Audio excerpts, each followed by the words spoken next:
Welcome to Post Traumatic Faith. This is Jill Riley, and we have been anticipating this. I have been anticipating this for quite a while. This is our 100th episode, and so I'm very, very excited for you to join us, and I'm even more excited because I've picked out some of my very favorite guests, and 6 of them are here with us today, and I wanted to tell you who they are.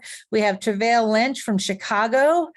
And some of these you're not going to recognize from the podcast because they have not aired yet. So that keep that in mind. I have Tiffany Yeki Brooks from Oklahoma, Steve Bisson from New York, or is it Montreal? Born and raised in Montreal, living in the Boston area now. Boston. Well, I was off. Sorry. Yeah. Dr. Jan Canty, who lives in the Pacific Northwest, Sean Wheeler, who is in Colorado, and Sandy Phillips Kirkham, who is in Cincinnati, Ohio. So welcome all. I'm so happy that you're here. Welcome, everyone. Thank you. Yes, Hi. thank you so Thank much you. for having us. Feel super special. Yeah, it's exciting. It's exciting for me. I've been looking forward to it. So I'm just going to kind of go down the line. And if you would give me just kind of an abbreviated version of your story on what brought you to wanting to be on Post-Traumatic Faith. So let's start with Sandy. Sandy, tell us a little bit about your story and what brought you to me. I was sexually abused by my youth pastor at the age of 16. I was very active in the church. I sang in the choir, taught Sunday school. It was a place that I just loved. And we hired a new youth pastor, and he was very charismatic. And within a very short time of arriving at the church, he began sexually abusing me. And it started very subtly with a quick kiss that he kind of dismissed, and I actually dismissed because I couldn't believe that my pastor would he shouldn't be doing. So I just thought this was his way of, showing appreciation, and it would eventually escalate to sexual intercourse. He was 30 years old and he was married with 2 children. He was eventually promoted to the senior minister. This was not his first incident of sexual abuse. He had had an incident in his prior church. The abuse went on for 5 years. And then once the relationship ended, I spent 27 years keeping it a secret and fearful that someone would find out. And I eventually was kicked out of the church because of my behavior. He was moved to the next church. And so I lived with this guilt and shame of something that I had done for 27 years. So my husband didn't know, my friends didn't know. And then I had a major trigger factor that just pushed me to the edge, that forced me to deal with my past. And then I spent a journey of healing and looking for ways to let go of the guilt and the shame. And so I eventually wrote a book. And when I found your podcast, it resonated with me because it is post-traumatic. It is what we live with. Mhm. And so that's why I found your podcast to be a venue I knew would be helpful to others hearing my story. Thank you. I want to point out something that I remember so vividly from your story was that the fact that you were kicked out of the church because of poor behavior, he was asked to leave and was given a going away party. Yeah. There was a vote to try to keep him. They secured another position for him in a town, another state. And once again, within a short time, he sexual misconduct again. I did confront him 27 years later, and he said he'd been identified as a sexual addict, but he was still a minister, and his current church board felt that he was safe and that my story had validity because it had happened so long ago.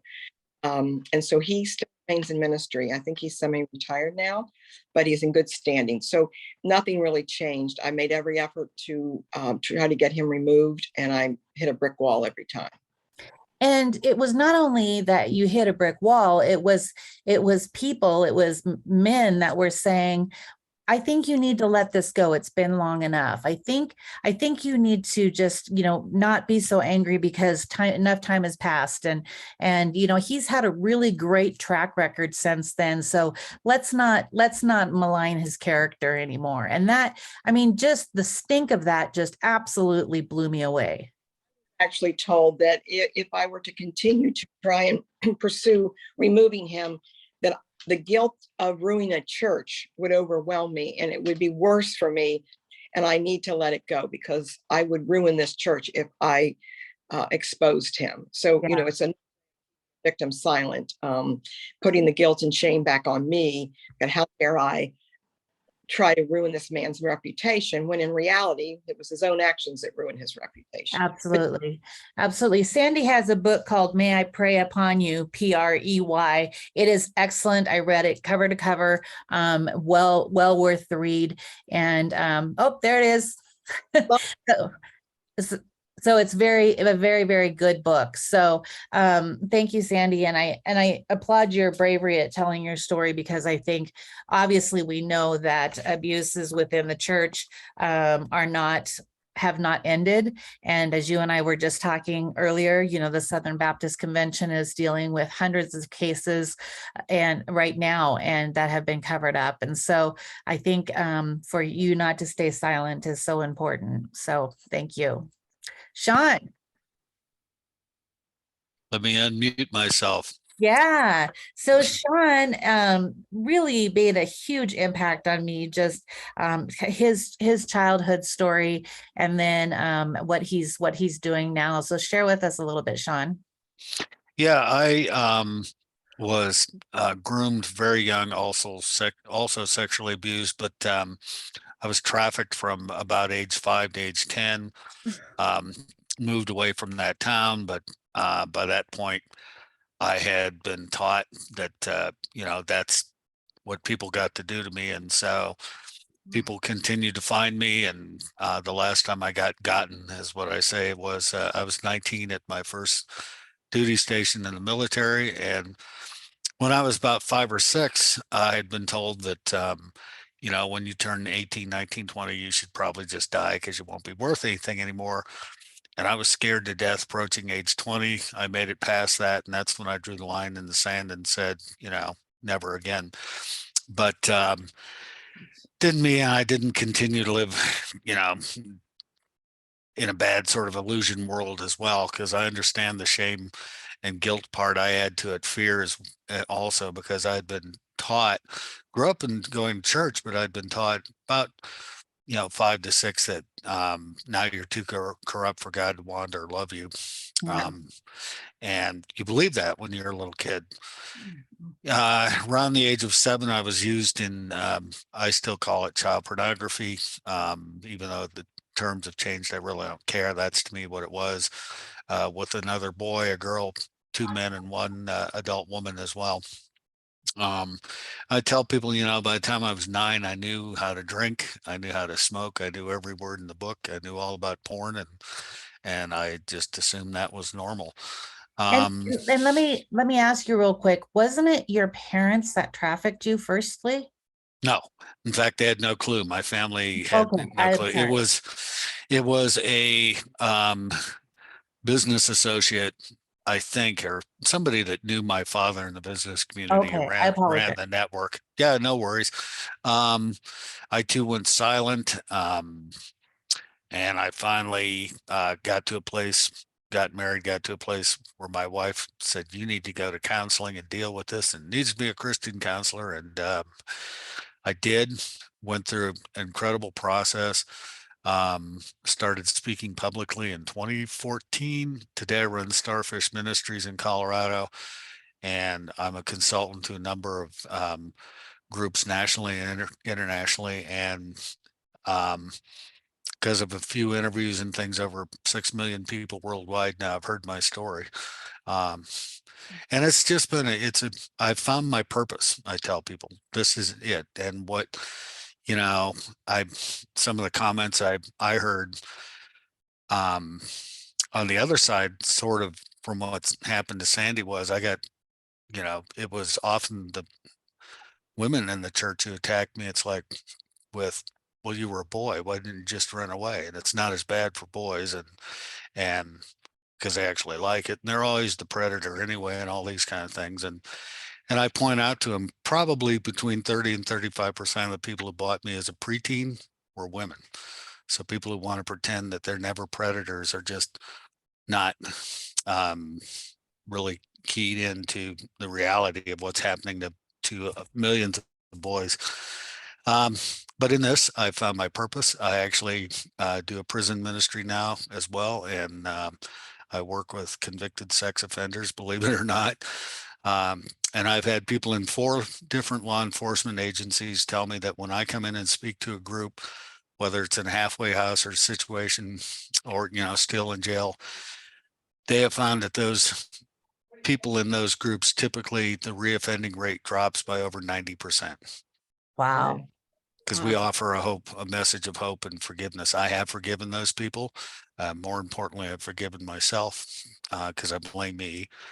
And so if I needed a secular reason to do it, that would be it. But I forgive because God forgives me, and there's a lot that I need that for too. So, I think, Sean, one of the things that struck me about your story is what you just highlighted was the fact that we think about trafficking of women and children and particularly females. We don't hear a lot about the trafficking of young males. And so it really struck me, some of the statistics you shared that were particularly shocking. Before I forget here, I just wanted to mention that Sandy's episode aired this year on June 5th, and Sean, yours actually aired on September 10th. So if you go to those episodes, Sean was number 43 and Sandy was number 29. So it was already aired, so you can listen in. So Tiffany, share with us a little bit. I loved our interview, and it looks like Walker just joined us. I'm glad that she did, because I'm anxious for you to hear her story too. So go ahead, Tiffany. Okay, well, hi, I'm Tiffany Yecke Brooks, and I'm an author. My book is Gaslighted by God, Reconstructing a Disillusioned Faith. And I write and speak primarily in the space of people who have undergone spiritual abuse and religious trauma. And myself, I grew up in a fundamentalist church, lovely people, well-meaning people, but a lot of really deeply broken ideas, a lot of legalism.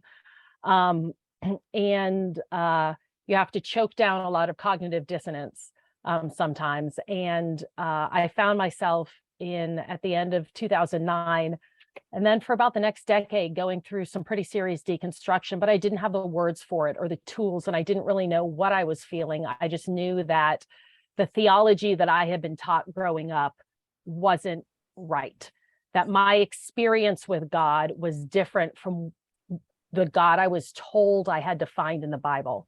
And so this book is basically reaching out to people who find themselves in that same place, who feel alienated from the theology in which they were raised, from the churches where they grew up, and who don't necessarily want to deconstruct, certainly don't want to walk away from faith or from the church, but are really struggling with this idea of knowing, I can't continue in the path that I was brought up on. I can't continue to choke down those ideas that actively harm people.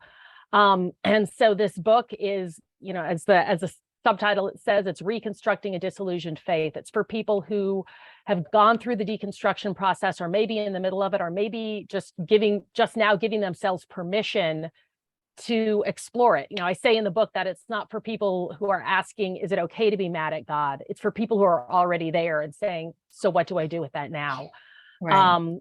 And so it's reframing, rethinking, reconsidering, and calling out abusive behaviors, misapplication of scripture, and basically just everything that goes with spiritual abuse and religious trauma, and helping people recover through that and find a way to stay in the church, finding a way to heal, become healthier in their own terms of understanding God and their relationship with what it means to be a Christian, what it means to be a person of faith, once you've kind of pulled back the curtain of especially evangelical Christianity and realize that there are things out there in the way it's sometimes packaged or presented in the world that are deeply problematic and harmful. Yeah. And I think what jumped out at me, Tiffany, when we talked, is you said that you felt like the God that you were given was not the God who you thought it was. And I think we all go through this stage where we ask these questions, but we're not sure if we're supposed to. We're not sure if we're allowed to explore faith in a way that is unique and is ours and is yeah, just personal. And so I really enjoyed our conversation, and I love that you look towards, healthiness, wholeness, and happiness. That just, to me, was that encapsulates what I most want for myself. So Jan in the studio, how are you? I'm okay. How are you? Good. Jan, tell us a little bit about yourself and kind of what brought us to a great conversation. I've been sitting here trying to remember how our paths crossed, and I don't really recall. It might have been through Facebook. I don't remember. But we were dealing with the topic of trauma. And my story basically did not begin until I was an adult. I had a very stable childhood, happy life. My parents were astounding. I was active in baseball and had a good childhood, which thankfully I needed for a foundation, because later in July of '85, my husband was missing, which is very unlike him. We've been married 11 years. And he didn't come home that night, the next night, the next night, the next night. And ultimately, I was called down to the Detroit Homicide Division, where they informed me that he was likely murdered, although they didn't have the proof, the DNA proof that they needed at that point, because the DNA was very different than it is today. And they needed a body. But stay tuned. So I did. And a few days later, they called me back down and said that I had to go to the morgue to identify him. He had, unbeknownst to me, led a double life for 18 months, given away all our money, and supported 2 other people with it, bought them drugs, paid for their apartment, paid for their cars, and bonuses along the way. I mean, just because they said they needed the money. So he had been beaten to death with a baseball bat. He had been dismembered. His body parts had been thrown all over the freeway. And the identifiable part, which was his head, had been buried. And that was the part that I had to identify. And then became the explanation for what in the world happened, which I didn't understand for years because it was out of the blue. But ultimately, a newspaper reporter was writing a book, and he was the one that sat down and it really explained to me. The police didn't have time. The year that my husband was murdered in Detroit, there were 790 recorded murders, and a police officer told me it was likely more like 900. But a lot of them just went missing and were presumed dead. So they were too busy to deal with me, is my point. I did have to see the 2 people that were caught in court. They were caught only because they had an informant turn them in. The guy that did most of the killing was so hated in his neighborhood. They had unprecedented cooperation from the police, thank goodness. So I was subpoenaed to go to the preliminary hearing. If that hadn't happened, I wouldn't have gone. And that's when I had to face them in court. I opted not to go to the trial. Many homicide survivors do, but I opted not to do that because I thought nothing's going to change in my life. And because the prosecuting attorney made it clear to me, this was not my trial. This trial belonged to the state of Michigan. So I thought, fine, okay, then I'm leaving. And I didn't. I went out of state during the trial. And the press was so unrelentless in their pursuit of me, while they ignored many other people who should have been given some attention, that ultimately I ended up leaving Detroit altogether and did not speak of it for 30 years. Just dealing with the trauma of death, let alone all of those other elements of your story is pretty overwhelming. But I think your strength in being able to try to help others to walk that path and to have somebody else who knows what that is like to lose a loved one in that way, I think is what impressed me the most, Jan, because I just can't imagine those circumstances living through it, let alone helping other people live through it and thrive. So this was one at the top of my list and one of the conversations that I definitely wanted to touch back on. And it looks like you were, I'm not sure when yours was released. My notes are faulty, but it looks like, 3/18. It looks like March 18th. You were number 70. So if you want to listen to Jan's story, there's a lot to it. So it's well worth the listen. So Steve Bisson, Correct. how are you? I'm good. How are you? Good. Steve is just a great guy. I just hit it off with him, immediately. I hope he felt the same. And he'd be my therapist or my drinking buddy if I was in Boston. I'm not sure which. I don't drink much anymore, so probably a therapist. All right. I take it. Steve, tell us a little bit about how we got connected and a little bit about your story. It's funny because I cheated, and while everyone was talking, I went to my email thread and how we met, and it was through Podcast Virtuoso. Okay. And then we exchanged on email, and we were connecting instantly. So much so that Jill came on to my podcast, and that was episode 60. And so, if you ever want to go listen to that, and I thought we hit it off. Not only there, I was on your podcast, but we hit it off, and there's something about chemistry that you can't really explain. And it really sometimes people are like, oh, what made you connect? I don't know. It just connected.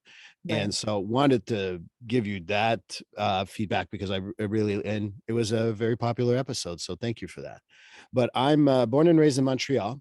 When I was 12 years old, I lost my best friend in a fire. And with the zeitgeist of the times, I was told, well, he played soccer and football with me. He's like, well, he won't be there Saturday, so you better be ready for the game. And that was my grief process. At the time, I was already getting disillusioned from the Catholic Church. And so I ended up drinking silently during that time until I was about 15 or 16 when I had a pretty big breakdown in regards to that. And my fate was pretty rocked at that point. But, one thing I realized is I never want another human being to ever go through what I did alone. So I went into I saw therapy and I'm like, oh, that would be a great thing to help out people. So went to McGill, couldn't find a job in Montreal. So I moved down here I lived in Natick, Massachusetts for a while. And got my master's while I was there. And I worked for an agency that made me do, I don't know, I think I calculated the other day, 16 jobs in 15 years. And a lot of the jobs that I did was with first responders and a lot of trauma work, whether it is in the jails, probation, parole. I worked with the police on a co-response model. And what I've learned from there is that not only do we have to treat people with respect who may have a criminal record or may try to avoid that, number one, but number two, the first responders were the ones who tended to confide in me that they needed support. And so for the last about 8 years or so, I worked with mostly first responders, correctional staff, and name the department: fire, police, sheriff, EMTs, paramedics. I work with all of them. And for me, it was always very important to kind of get them to think differently about therapy and engage them. And they go from expletives to explain why they need to go to therapy, to most of them now talking to their friends about their therapy with me, also talking about it. Sometimes they'll, you can see when you do your social media, they forward your stuff. And I'm like, my God, what the hell happened? So, that really helped. And for me, I embraced the mind, body, spirit connection. I practice Buddhist principles, which made me reaffirm my relationship with pretty much every religion in different ways. And I want to embrace that spiritual side. So I think that was important for me, and continuing to do a lot of trauma work, specifically with EMDR. And I also, it's always taken out of context, it's always strange, but I do like working with women who've had trouble with men, particularly with trauma, because then I can't like they like, oh, this can work with a man. I say, well, there's probably more than me out there, and kind of give them back the faith that they need to have in general. But if it's taken out of context, don't cut that out. It sounds weird when you say I like working with women. So I won't cut it up. thank you. I appreciate you. But so yeah, and I have my podcast. It came from my book. My book was Finding Your Way Through Therapy. People said, that's a podcast because the chapters were written in that way. So I've had a podcast for about a year and a half. Like I said, I had Jill on episode 60. And I continue working with first responders, doing a lot of trauma work with them. And that's about what my story is. Yeah. Well, Steve, I think one of the things that I loved about you was that, you say embrace your trauma. You can make it through it with some spirituality, but just embrace it. And I think that's so powerful because especially when we're dealing with not only trauma, but the shame and the guilt and all of those things that come along with the trauma, we just want it to go away instead of hugging it close and saying, I'm going to figure this out. And that really spoke volumes to me. So I appreciate you being here. Walker, wasn't sure if you were going to be able to make it or not.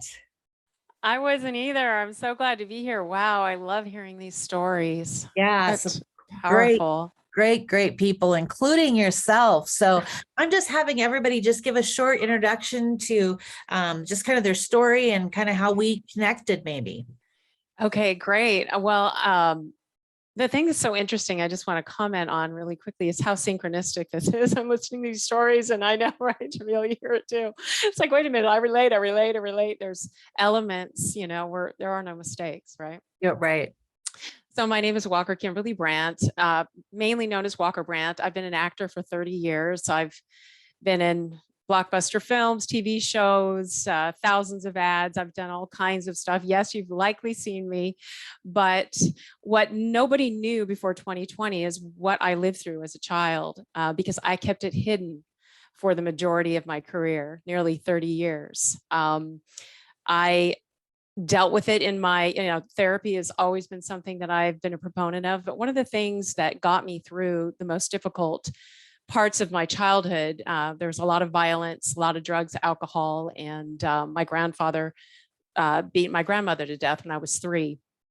And so that trauma within our family put me into that part of my experience into a little box that I kept very well hidden. And I kept it was between me and God. I went and created a life for myself. I created a lot of success, and I created it without letting anyone know about that history until it finally caught up with me inside. Around 2018, something started fracturing. I felt like, okay, this is not going, there is something happening. And I felt a familiar feeling like I felt when I was a little girl, when I would go out into nature to talk to God and be with God. I had my own personal, very, very personal relationship and unique relationship with God my whole childhood, from as far back as I can remember. I had my own talks. God was my daddy. That's how I thought about God. And my spiritual parents, my mother and father were divorced. My bio dad when I was 3, and my grandmother was taken out at the same year, about 6 months later. So it was a very traumatic time, and there wasn't any availability in my family to deal with it. It was about pushing it away, resisting. And when you resist, as we all know, things persist, but we're survival mechanisms in my, the way I look at humanity. We are determined to survive. We are determined to make it through. Even if we're carrying this large bag of pain and suffering with us, there's something in us that just keeps driving us forward. And that was in me from a very young age, but there was like an element of joy in there. There was an element of awareness that there was something in nature that could feed me what I didn't have at home. And I sought that out really young. And I believe that saved me. it really felt, I felt love and acceptance there. And Yeah. ultimately, I feel like that's what we all are looking for. And if you can find that love and acceptance somewhere, it will start to lead you to the road, on your road of recovery. Yeah. My husband was diagnosed with cancer, and several years before 2019, when this started fracturing, and we were in a battle. And thank you, Lord, he fully has recovered, and is cancer free. So thank you. Yes, we battled it together, and it was during that battle that I realized something is left in here that I have not. I was like, what's coming up? But I remember that feeling. It's like a bottle filled with air that's been pushed really, really, really far down underwater. And all of a sudden, whatever's holding it looses and it starts flying up. It was that feeling. And it was the residual from losing my grandmother when I was 3. It brought up what I had suppressed from such a young age, because I just couldn't comprehend it. My mother couldn't deal with it. I couldn't process it. So I just encapsulated it until the fear and the thought that, is my husband is he gonna be here? Is he not gonna be here? That triggered it. And Yeah. so, yeah, at that point, something changed. I'm still an actor and I was still working, but I knew there was something that I needed to do. I just didn't know what it was. And I came across some amazing people. I just opened my perspective and said, bring me to the people I need to talk to that are going to help me figure out what this is, because I don't know what it is. I've been an actor for so long, and I don't know, what else am I supposed to do? And I came across Lisa Nichols, and we connected very deeply. And she said, your story doesn't belong to you, it belongs to the person it can help. And she inspired me to write my book, which is Awaken: Discovering Yourself Through the Light of Your Innocence. And that subtitle's about what I did as a child, is I always went to the light of my innocence. No matter what I was going through that felt like it was taking my innocence, I ran to the light of my innocence. I ran to it in nature. I saw it in other people, even saw it in my parents, even when they couldn't see it in themselves. And I was always the one that was like shining the flashlight up saying, hey, and it, as we all know, when you're suffering, sometimes that can make the people that are struggling the most angry. Right. And yeah, so it was an interesting experience, but everything comes around and finds its way. And I'm happy to say that, my relationship with my family is much, much different now. And I met you, Jill, when I first started, I wrote Awaken, by the way, in 2019, at the end of 2019, and released it in 2020 during COVID. And then I met Jill. I went to grab my mic on this side. This is so weird. How's that? So anyway, yeah. So yeah, you were one of the first podcasters I did an interview with. I had never done this before. And so it was like, I've been a spokesperson and I've done all this stuff in front of camera, but I've never done this where I've come out and spoken as me, my story. Ask me what you will, and I'll be telling you everything that that is I've never shared with anyone before. And that's the journey. Your authenticity. And I mean, when Walker talks about, struggling in life and there were some obstacles and everything, I mean, there was some stuff, and she lived through a lot with a lot of determination as a young person. And to me, that resonated with me. And I just, your spirit and your ability to kind of capture the moment and say, I'm gonna make it. We're gonna go to the next step. I just really appreciate it, and it just has really stuck with me. So we have one more. Travail's gonna talk to us a minute, and then I've got just a few questions I want to pitch out to all of you and see who answers first. So tell us, sir, how are you? Doing great. Thank you so much, Jill. I just first want to just say thank you for inviting me and inviting all of these amazing individuals to such a special moment. such a special occasion. Congratulations to you on this just very special accomplishment. Like Walker said, there is such a common thread woven through each of these stories. And I'm just so blessed. I'm a little choked up just listening to everyone's story because, I mean, this is life, man. We need each other. And just this moment of sharing is just so therapeutic, but also so encouraging.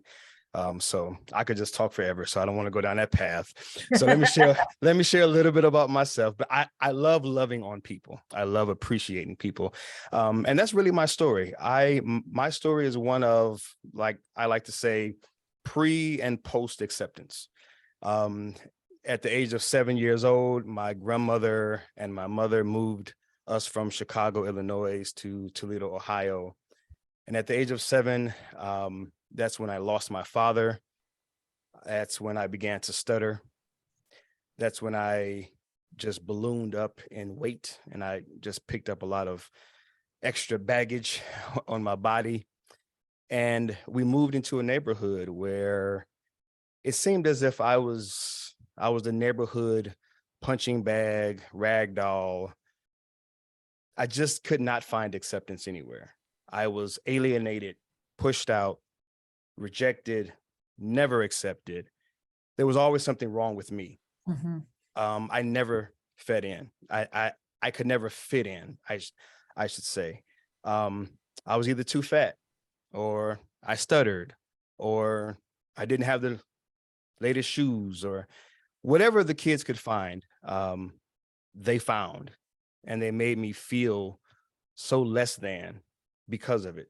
Things that I couldn't control, things that were outside of my control at such a, tender age. And as I'm developing and I'm trying to understand who I am and what this thing called life is all about, my mother got addicted to crack cocaine, and she also became an alcoholic at that time. Every boyfriend she ever had was an abusive one. I remember nights of being in the next room and just hearing my mother called every name imaginable except her own, leaving that room with black eyes and busted lips. And so my life was this environment of chaos. Again, with no positive male role model to really confide in or to really share my life with. I kept everything inside. And so, as young guys do, at some point around the age of 17 or 18, I personally got addicted to marijuana and to opium, started to run in the streets and just do everything imaginable. Much of which, if I was to ever get caught for doing it, I would have been locked up probably for life. But by God's grace, I didn't get caught for many of the things that I did. But the turning point, and not even the turning point, as I look back over my life, the point that I can, pinpoint where I knew I was at my lowest. And I believe I shared this on our episode, Jill, was I had just purchased a bag of marijuana for about $120. And when I tell my story from stage, I always say I was willing to give my life for $120 because after purchasing that bag of weed, I was sitting in the back seat of a car with the windows down, and we were parked in the alleyway, and I was set up for a robbery. So two gentlemen, one guy came from the side of the window, and he put a gun to the side of my head. Another guy came through the front window, and he pointed a gun at my head, and they demanded my weed. It was a bag of weed. It cost me $120, and they asked me 3 times to give them what I had. And I won't share exactly what they said, but they said some pretty ugly things. And I told them no 3 times. And on the third no, they pulled the trigger. The guy with the gun to my head, he pulled the trigger, and I can remember to this day just hearing that hammer pull back and that pin dropping in that chamber, but the bullet never came out. And I always say to myself, he tried to kill me. He tried to kill me. And that's the life that I grew up in, that he was crazy enough to blow my head off for $120. But what was more important was that I was willing to die sitting in the backseat of a car parked in an alleyway for $120 because I was so abused, so mistreated, so rejected in those formative years that I had been convinced that I was worthless.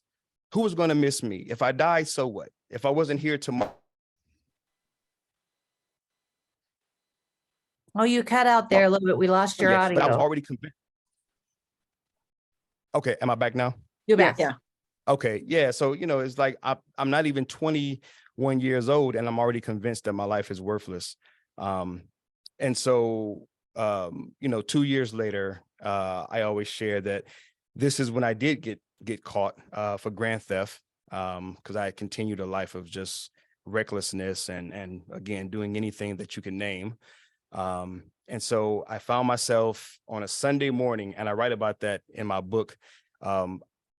I entitled that chapter SON Day, Sunday, the Son of God, Christ, because on that Sunday morning, the jail bailiff came down the hall, and he just kind of put out the ask. He said, "Hey, anybody want to go down to this church service?"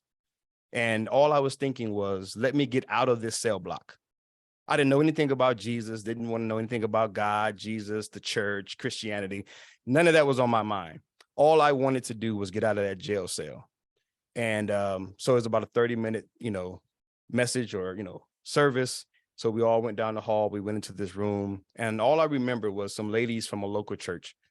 They came and they told me about the life of Jesus. And they told me that he accepted me. He accepted me just as I am, just where I was, with all of my issues, with all of my problems.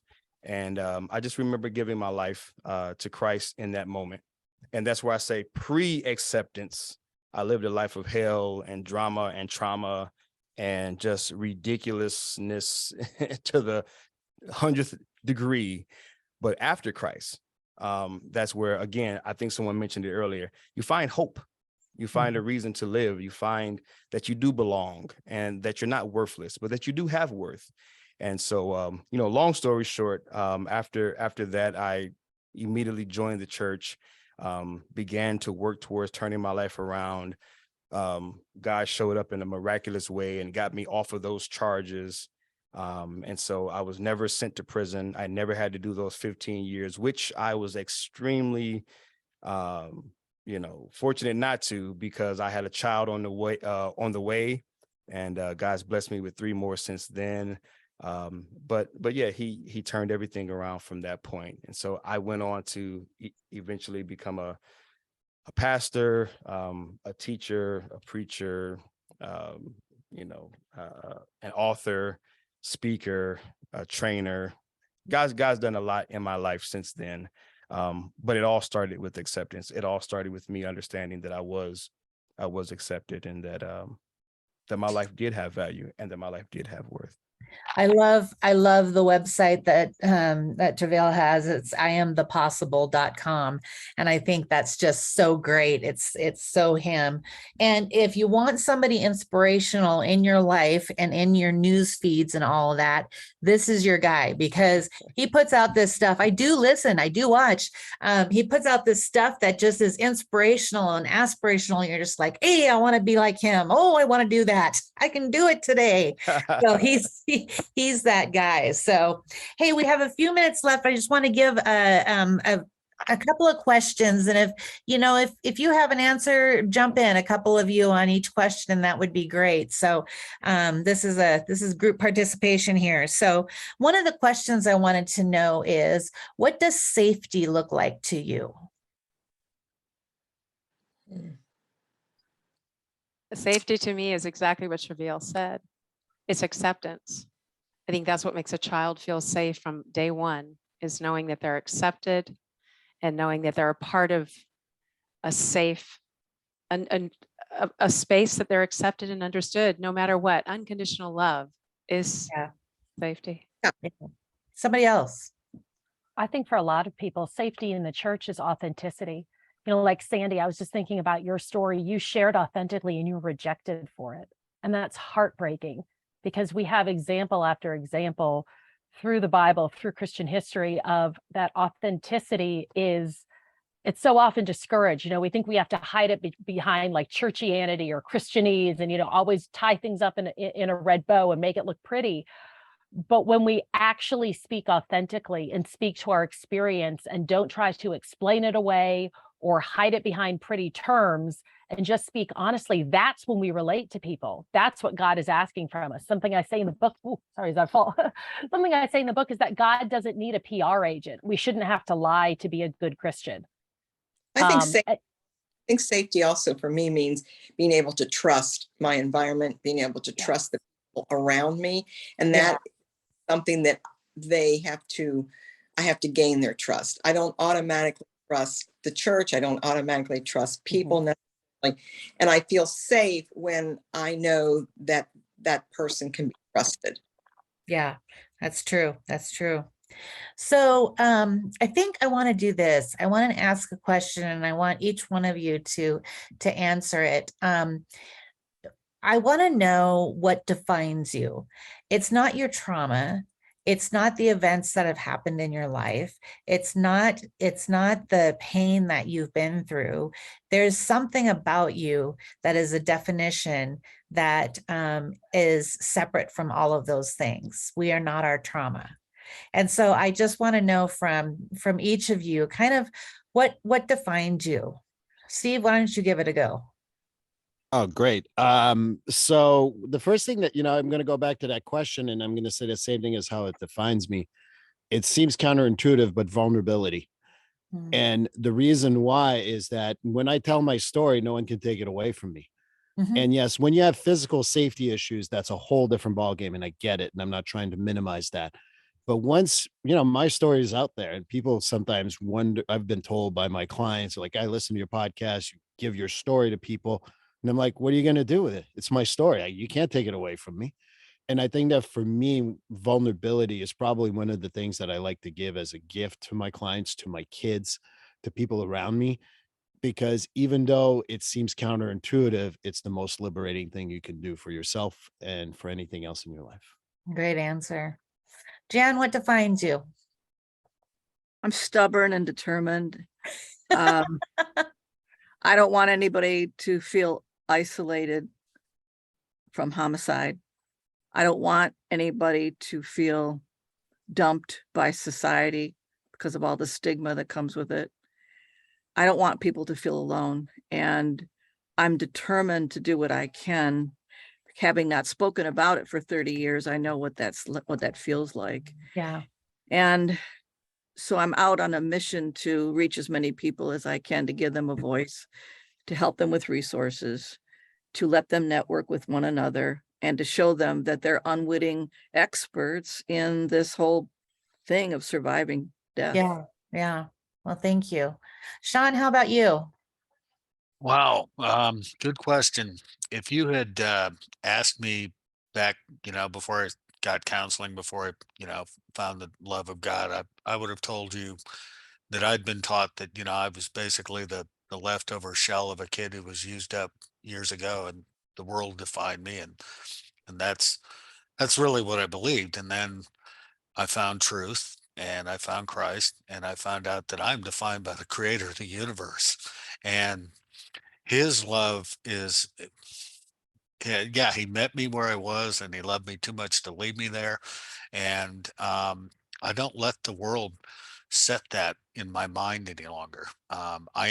My past is part of my story. Um, but I tell people that is not the end of my story. And if that happened to you, it doesn't have to be the end of yours either. Mhm. That's true. That's true. Walker, how about you? Oh, did you already share? Mm-mm. Okay. Oh, Go she ahead. did. No. I've been a seeker of truth since I think I came out breech. I definitely think seeker and love are how I think of myself, because I knew no matter, I did it again. I knew I went over here. I knew no matter what I was living through as a child, I knew that wasn't my only possibility and my only choice. It was instinctual, and that I knew if I couldn't see it there, that I had to step outside and I had to open myself up and not contract. So it was that determined, I share with you, Jan, determination, a persistent determination to make my life something that wasn't defined by somebody else, but that I could take responsibility for and find joy and happiness in living from the inside out. I Yeah, think that's it's that's good. my- Travail? My core conviction when it comes to definition of myself and really all of humanity is contribution. That we are in and of ourselves truly a contribution. I believe that we're not only, created to make a contribution, but to literally be a contribution to the betterment of our society. And for me, it's like I like to say on my podcast, your presence is the greatest present that you could ever give me. And so when I think about contribution, it's whatever God wants to do in that moment, whatever he wants to do in that moment. I am his contribution moment to moment. And if I define myself by a single thing, and this is my personal conviction, that I may run the chance of not being for you what you need in that moment. And so for me, it's all hats off, all bets off. When I show up, it's God, whatever needs to be contributed in that moment through me, however you choose, however you will. And I am content with that. And I am overjoyed to participate with his greater plan. And the best way I've found to do that is just to show up and let him do whatever he wants to do through me in that moment. And I pray that it would be a contribution to the betterment of the individuals that I'm in contact with in that moment. So Yeah, that's- absolutely. I heard a speaker one time say that our circumstances can either define us or they can refine us. And that has always stuck with me as one who wants to be refined by the process, refined by my faith, refined by my relationships, not defined by all of those things. And so that's part of my quest. That's part of this process is to be a part of the story, of telling the story, and also to be a part of listening and letting other people tell their stories. So I just have, go ahead, Sandy. Because I'm really proud of what I think defines me, and that's courage. I spent 27 years fearful that someone would find out about my past. I felt fearful of what people would think of me, being judged. And it took a lot of courage for me to Absolutely. speak, because I had an abuser tell me that, no one would believe me, that it was going to be, I would be blamed. And in fact, I was blamed when the church discovered his actions. So I always lived with the fear that if people really knew who I was and what I had done, then they wouldn't like me, or they wouldn't think of me in the same way. And so even years later, it took courage for me to speak the truth, because I feared, and I also feared, what would my husband think if he knew this about me? Even though I knew he would love me unconditionally, that fear kept me silent. And so I find by courage and telling my story. Good. Well, these incredible people here are, oh, Tiffany, go ahead. Can I share mine? Sorry. Yes, I'm sorry. That's okay. No, because it's a combination of what you said and what Sandy said. So for me, it's encouragement. And not just in the basic sense of, which is important, but to build people up and offer hope. But the encouragement, like the word courage being in there, the encouragement to actually like inject people with courage, to raise your voice, to speak up, to challenge, to call out abuse, express your needs, share your story, elevate marginalized voices. That's what you do, Jill. I think that's what so many people around here do, is that actual encouragement of actually trying to promote the development and foster courage in other people, to speak up, make themselves heard, advocate for other people, and really, really in doing that, forward a message of hope and healing for wholeness. Yes, absolutely. Well, I am honored by your presence and your time. I just want people who have not listened to Post-Traumatic Faith yet to know that these are some that were the most memorable for me, but there are some incredible guests that have been on the show. We've got Royal Canadian Mounted Police who worked for years. We've got marathon runners. We've got, I mean, there's just so many different people who have found a way to make their life meaningful for themselves and for others. So if you think about it and you've listened to the podcast, I'd love it if you left a review on Apple Podcasts, because that makes me happy and kind of, you know, apparently makes the Apple gods happy. But friends, thank you so much for your time, and thanks for celebrating this with me. It means the world. Thank you. And happy For birthday. having us. Thank Thank you you. for having us. Yes, Thank you. congratulations. Thank Yes, you. Congratulations again. Congratulations. Thank you, everyone, for what you're doing in the world. You all just inspire me and make me want to do even better. Thank Absolutely. you. Likewise, you too. Thank Yes. you.